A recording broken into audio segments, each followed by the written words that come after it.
Historical reader asks, how do you bring up the issue of Paul without getting resistance when speaking to Muslims? Um, like that whack job I had to deal with who didn't know what the word Catholic means and called me a Catholic without a pope. And I said, yeah, I'm Catholic, but Baptists, Lutherans, Presbyterians, Anglicans, I mean, pretty much any major denomination in Protestantism will also claim to be the Catholic Church.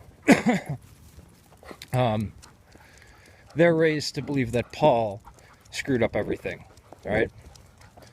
It's just in there. This is one of the arguing points that they always try to go. This is a go-to, even though it contradicts the Quran and the Sunnah. And this is authoritative Sunnah, or Hadith. I'm talking about Sahih al-Bukhari. The collection names Yohanan, Boutros, and Bolas. Now, I forget what John is, but Yohanan is John.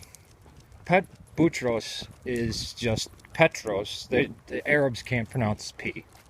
They can't. It's just a fact. Boutros is Petros, or Peter. And Bolas is Paulus. That was his name, Paulus, or Paul. It names these as Christ's followers with some high regard.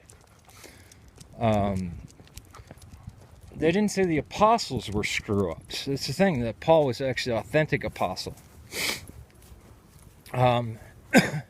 Now, I do believe that, well, I do agree, and that I think it's obvious. Oh, it's going to be in a book that I'm currently writing about the formation of Islam. It comes from Al-Qaizite or Nasreen or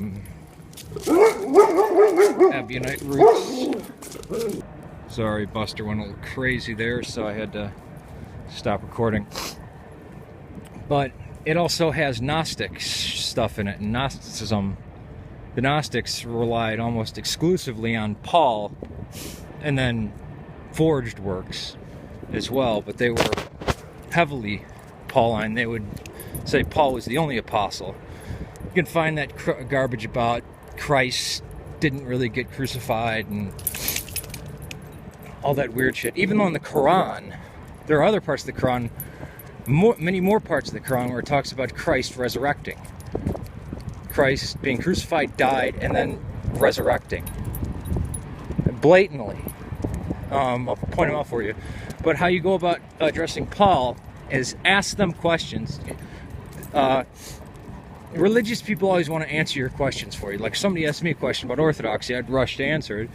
For you, Catholicism, you'd answer it, right? So the devout always want to help people to understand their religion.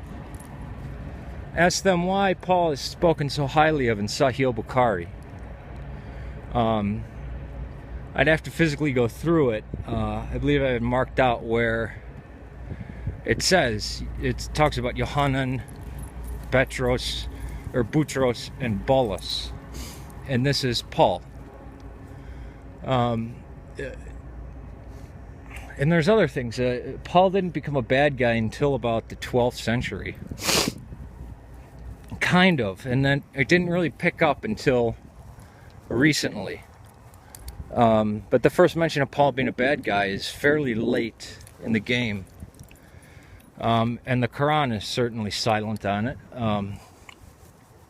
But yeah, I'll ask them what, because you have to remember the Sunnah, Sahih al-Bukhari, is, in practice, it's higher than the Quran and more authoritative because nobody understands the Quran.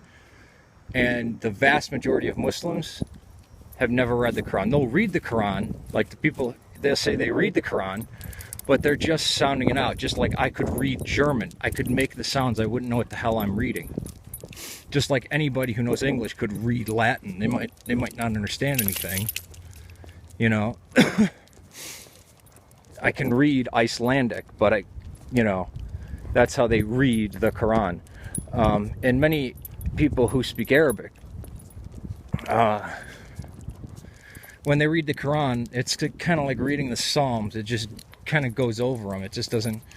The Quran has a very seductive thing. It has this presence of contentment and tranquility over you. It's very odd.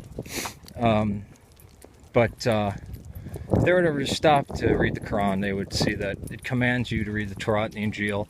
It says that they've never been changed.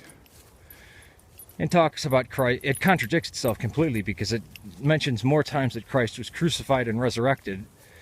Crucified, died, and resurrected than it does in that one place where it said he didn't write. I mean, it's obviously a mishmash of various poetic sayings over a span of hundreds of years from the Gnostic and Alkazite and Ebionite groups that were in Arabia. And by Arabia, I mean between the Jordan and the Euphrates. It didn't arise from the Hijaz, or the southern Hijaz, or Mecca, or what modern day Mecca is.